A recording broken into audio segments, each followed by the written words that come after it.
In today's video, we're going to be breaking down Kai Sotto's recent game and some of the things that he did really well, but also some of the mistakes that he made as well that a lot of younger players and even more advanced players still make today. So let's get down. Let's check out Kai Sotto really quickly. If you want to be able to shoot that basketball further and, of course, more accurately, make sure to go check out my complete guide, or what I should say is the hardest workout for shooting down in the description below.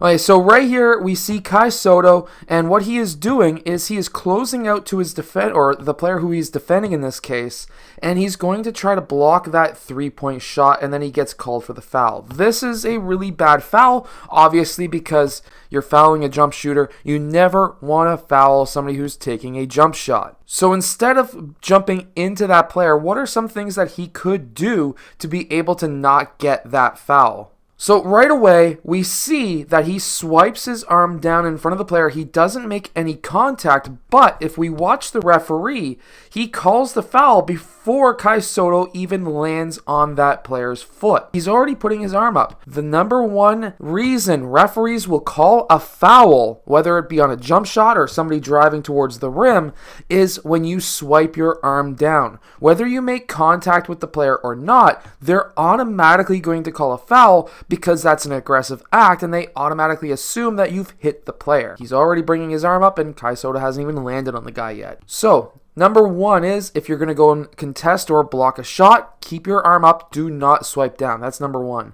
Number two, do not jump towards or into the player who's shooting. Jump to the side, especially if you're 7 foot plus. Like Kai Sotto is, you can contest that shot and just jump to the side of him. If he's jumping towards that side and you go into him, technically, he's not going straight up and then straight back down, which means that he's no longer in his cylinder, and that would be an offensive foul. However, because this player is going straight up and down, when Kai Sotto enters his cylinder, that means that it's a foul on Kai Sotto. If he went to the side, it would not have been a foul. Now, coming off of this screen, he's attacking the rim hard. He has now learned in most cases to attack that rim hard after that screen. He then gets that ball, and now he does a couple of good things, and then he does a really bad thing. Even myself, the thing that he does that's bad, I've also done and still do to this day because it's just so ingrained into my mind. But he takes that one dribble. When he spins, he locks that elbow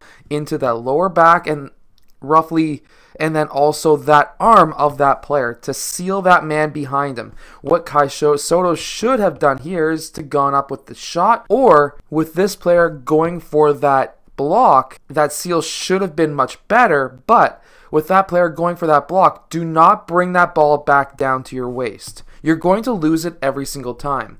In this case, he loses it because the ball hits the body of that defender, but if he was to keep those elbows up and swipe through across the face of that player, that ball would not have been lost. There would have been no chance of that smaller guy swiping the ball either, and because of that, he would have been in a much stronger situation to not lose that ball out of bounds. However, getting in position as we see right here, if he had a little bit of a wider stance, he would have had a little bit more power, but he was able to get this slam dunk very easily because his players are starting to read where he is and be able to get him that ball. It's so much easier, believe me. Point guards, if you're a point guard with a tall guy on your team, don't even attempt to go for the layup in this case, or most cases. If your tall guy's defender comes out to be able to defend you, don't even attempt to shoot. You don't have to. I don't want you to. I want you to send up a massive alley-oop to your 7-footer so that he can slam it down. It's so much easier of a shot. And now here, he plays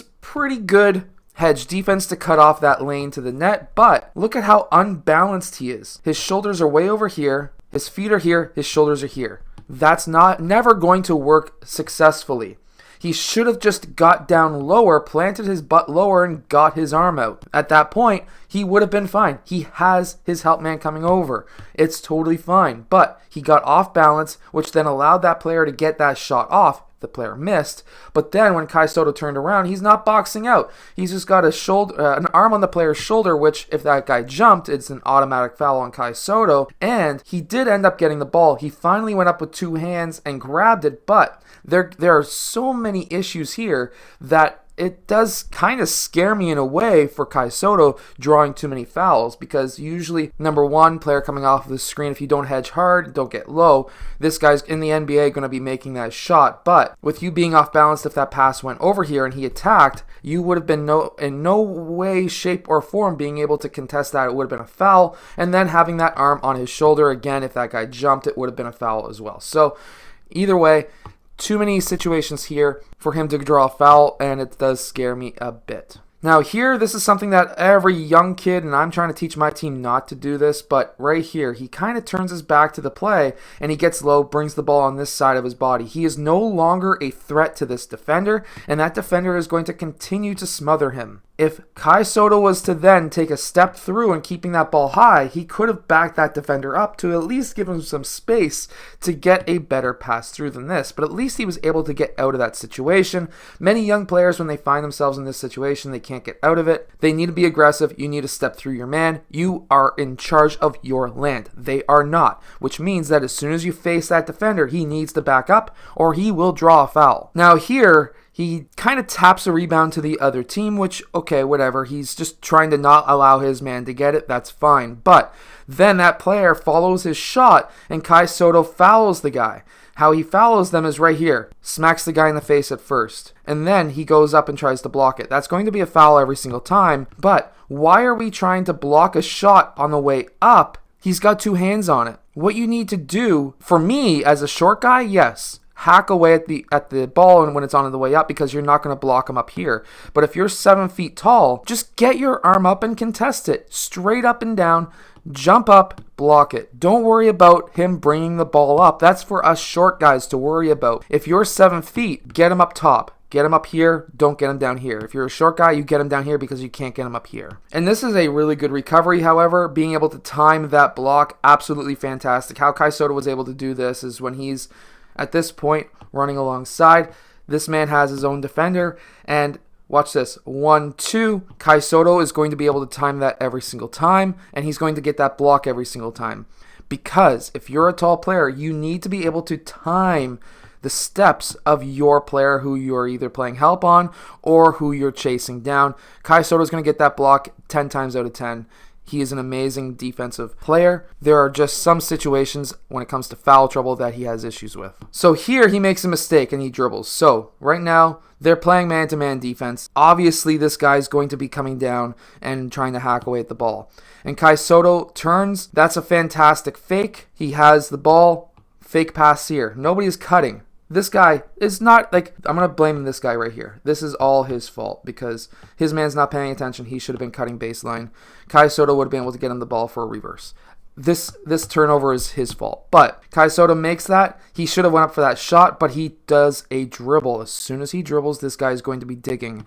And when that guy digs, the 7-footer is not going to get it.